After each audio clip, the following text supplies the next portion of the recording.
Mula sa pagkatalo ng Hinebra kontra sa TNT nung huling final series, yung mga Hinebra fans, ang lagi nilang sinasabi, usually dalawang bagay ito eh. Ito yung mga lagi nilang common comments nila or lessons na natutunan nila after ng pagkatalo na yon. Una, baka pwede mo nang bawas-bawasan yung triangle offense kasi nalilimit yung talent na players. Malalim ang Hinebra pero kapag naka-triangle sila, hindi na ma-maximize. Diba? Baka pwede mo nang bilisan yung sistema, gawing mas spaced out. Pangalawa, yung Hinebra team daw, parang hindi Hinebra maglaro. So, ano ibig sabihin nun exactly?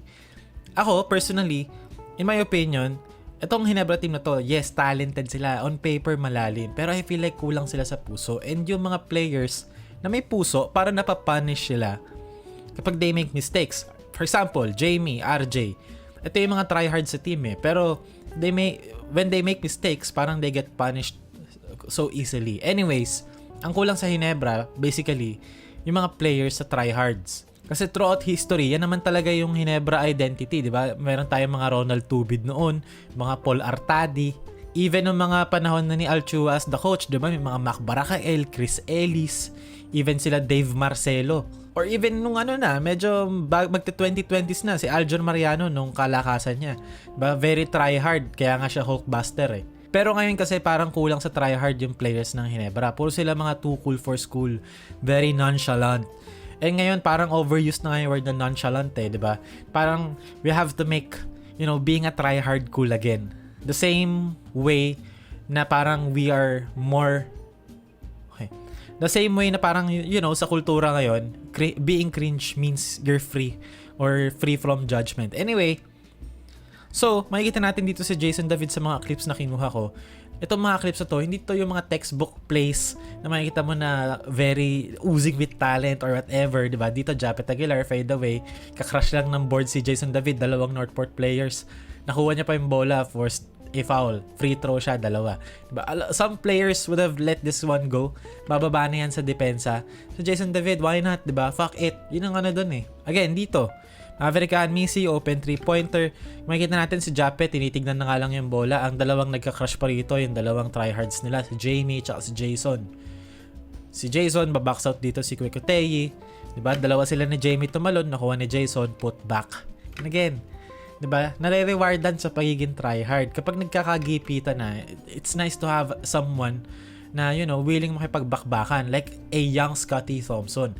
Which is, nung on tour naman kasi, siya naman talaga yung revelation ng PBA on tour a few years back. Diba? Yung Kim Aurin, yung Ralph Koo, yes, sila yung consistent dun sa buong run na yon. Si Maya Gray, parang experimental conference na parang nilagay siya sa role kung saan may enhance yung playmaking ability, whatever. Pero ang talaga naging revelation dun yung Jason David. So dito nakikita natin, nagagawa pa rin niya hanggang ngayon. Dito, Troy Rosario, free throw.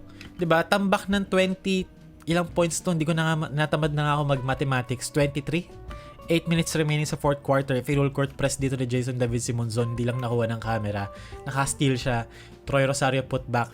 'Di ba? Increase the lead to 25. Tapos napatime out pa Northport dito. 'Di ba yung mga ganong klaseng play? Literal na never say die. Hindi yung never say die just because yun yung mantra or just because yun yung marketing material ng Barangay Hinebra. Dito, perfect defensive possession. Makikita natin, pick and roll para kay Flores. Nagtag dito si Jason David para hindi maibigay straight line drive dun sa roller. So ngayon magko-close out siya kay Monzon. Perfect close out flip. Okay? On-ball possession, on-ball defense kay Monzon. Pasa kay Navarro ulit. Nagtag si Jason David para ma-delay yung drive. Troy Rosario, contest, Jason David, rebound.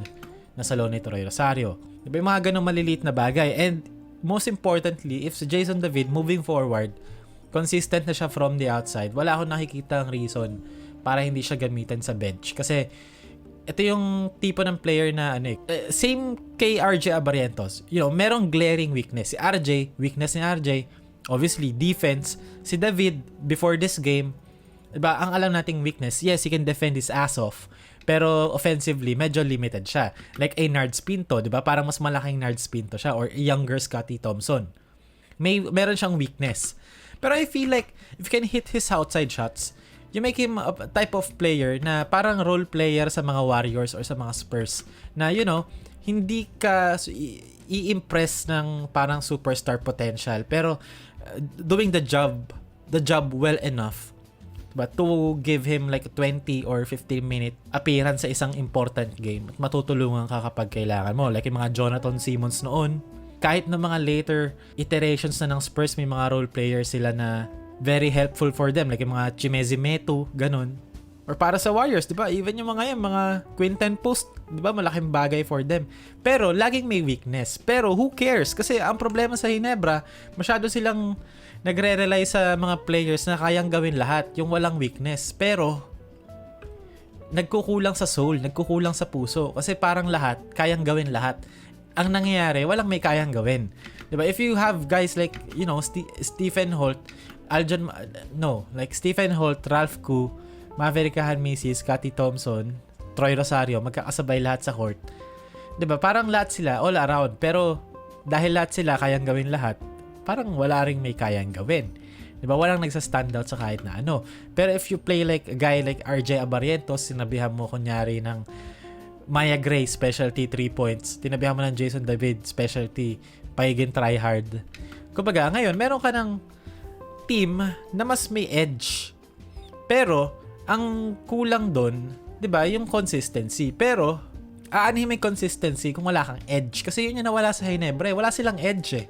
Consistent team ang Ginebra, pero wala silang dating, wala silang edge, walang puso.